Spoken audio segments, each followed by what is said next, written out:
10ই March 2026 তারিখে তথ্য ও সম্প্রচার মন্ত্রণালয় কর্তৃক নিয়োগ বিজ্ঞপ্তি প্রকাশিত হয়েছে।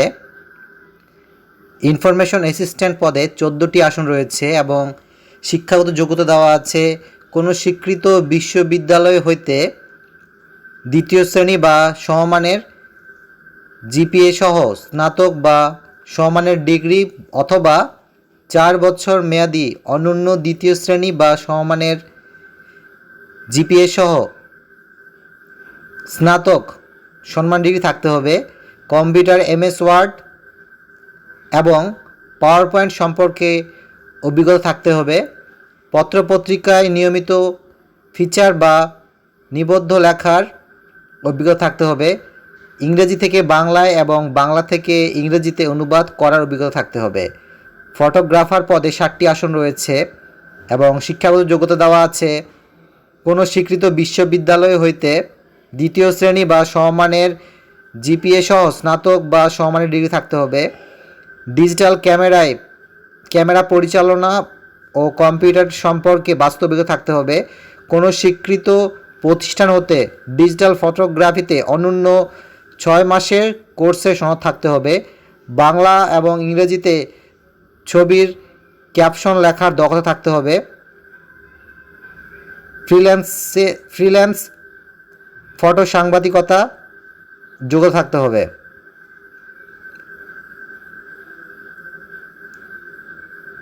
শীট মুদ্রাক্ষরিক কাম কম্পিউটার অপারেটর পদে 6টি আসন রয়েছে এবং শিক্ষাগত যোগ্যতা দেওয়া আছে কোনো স্বীকৃত বিশ্ববিদ্যালয় হইতে অনন্য দ্বিতীয় শ্রেণী বা সমমানের জিপিএ সহ স্নাতক বা সমমানের ডিগ্রি থাকতে হবে। কম্পিউটার ব্যবহারে দক্ষ থাকতে হবে। বাংলা ও ইংরেজি শর্ট হ্যান্ড প্রতি মিনিটে সর্বনিম্ন বাংলায় 45টি শব্দ এবং ইংরেজিতে 70টি শব্দ এবং কম্পিউটার টাইপিং গতি প্রতি মিনিটে সর্বনিম্ন বাংলায় 25টি শব্দ এবং ইংরেজিতে 30টি শব্দ লিখতে হবে। ড্রাইভার পদে 11টি আসন রয়েছে এবং শিক্ষাগত যোগ্যতা দেওয়া আছে কোনো স্বীকৃত বোর্ড হতে জুনিয়র স্কুল সার্টিফিকেট বা সম্মানের পরীক্ষা উত্তীর্ণ থাকতে হবে। হালকা গাড়ি চালনার বৈধ হালকা ড্রাইভিং লাইসেন্স থাকতে হবে। অভিজ্ঞতা সম্পন্ন চালকগণ অগ্রাধিকার পাবেন। ক্যাটালগার পদে 1টি আসন রয়েছে এবং শিক্ষাগত যোগ্যতা দেওয়া আছে সংশ্লিষ্ট কাজের অভিজ্ঞতা সহ কোনো স্বীকৃত বোর্ড হতে অনন্য দ্বিতীয় শ্রেণী বা সমমানের জিপিএ সহ উচ্চ মাধ্যমিক সার্টিফিকেট বা সমমানের পরীক্ষায় উত্তীর্ণ থাকতে হবে। স্টোর অ্যাসিস্ট্যান্ট পদে 1টি আসন রয়েছে এবং শিক্ষাগত যোগ্যতা দেওয়া আছে কোনো স্বীকৃত বোর্ড হতে বাণিজ্য বিভাগে অনন্য দ্বিতীয় শ্রেণী বা সমমানের জিপিএ সহ উচ্চ মাধ্যমিক সার্টিফিকেট বা সমমানের পরীক্ষায় উত্তীর্ণ সহ কম্পিউটারে এমএস ওয়ার্ড এবং এমএস এক্সেল সম্পর্কে অভিজ্ঞতা থাকতে হবে। অফিস সহকারী কাম কম্পিউটার মুদ্রাক্ষরিক পদে 9টি আসন রয়েছে এবং শিক্ষাগত যোগ্যতা দেওয়া আছে কোনো স্বীকৃত বোর্ড হতে অনন্য দ্বিতীয় শ্রেণী বা সমমানের জিপিএ সহ উচ্চ মাধ্যমিক সার্টিফিকেট বা সমমানের পরীক্ষায় উত্তীর্ণ থাকতে হবে।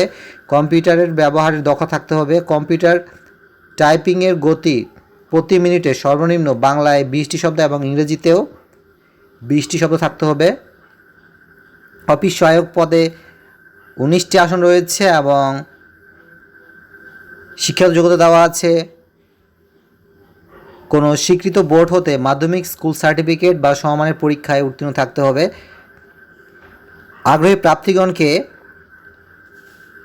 pid.teletalk.com.bd ওয়েবসাইটে গিয়ে অনলাইনে আবেদনপত্র ফিল আপ করতে হবে অর্থাৎ পূরণ করতে হবে এবং আবেদনকারীর বয়সসীমা দেওয়া আছে 1 মার্চ 2026 তারিখে সর্বনিম্ন 18 এবং সর্বোচ্চ 32 বছর হতে হবে।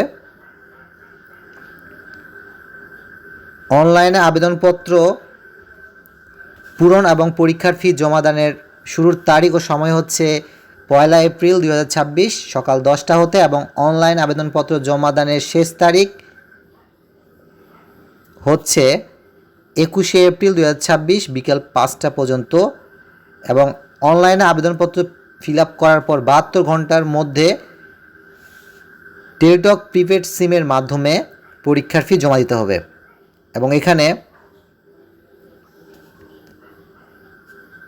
11তম হতে 12তম গ্রেডের জন্য পরীক্ষার ফি এবং সার্ভিস চার্জ সহ মোট 168 টাকা খরচ হবে এবং 13তম গ্রেড হতে 16তম গ্রেডের জন্য মোট সার্ভিস চার্জ সহ 112 টাকা খরচ হবে এবং 17তম গ্রেড হতে 20তম গ্রেডের জন্য সার্ভিস চার্জ সহ 56 টাকা খরচ হবে।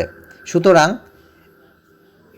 পরীক্ষার ফি জমাদানের জন্য প্রথমে প্রিপেড টেলিটক সিমের মেসেজ অপশনে গিয়ে পিআইডি স্পেস ইউজার আইডি লিখে 16222 নাম্বারে সেন্ড করতে হবে এবং এখানে মনে রাখবেন যখন আপনারা অনলাইনে ফর্মটি ফিল আপ করবেন তখন আপনাকে একটি ইউজার আইডি দেবে এবং সেই ইউজার আইডিটি ব্যবহার করে এখানে পরীক্ষার ফি জমা দিতে হবে এবং রিপ্লাই হিসাবে আপনাকে একটি পিন নাম্বার দেওয়া হবে এবং দ্বিতীয়বার আবারও মেসেজ অপশনে গিয়ে PID space yes space pin নাম্বারটি লিখে 16222 নাম্বার সেন্ড করতে হবে এবং পরবর্তীতে আপনাকে একটি কংগ্রেচুলেশন মেসেজ দেখানো হবে যেখানে আপনার নাম থাকবে এবং পেমেন্ট সাকসেসফুল এই লেখাটি দেখাবে এবং আপনাকে আপনার পোস্ট অর্থাৎ যে পদের জন্য আপনি আবেদন করেছেন সেই পোস্টের নাম লেখা থাকবে এবং আপনাকে একটি ইউজার আইডি দেওয়া হবে, সাথে একটি পাসওয়ার্ড দেওয়া হবে।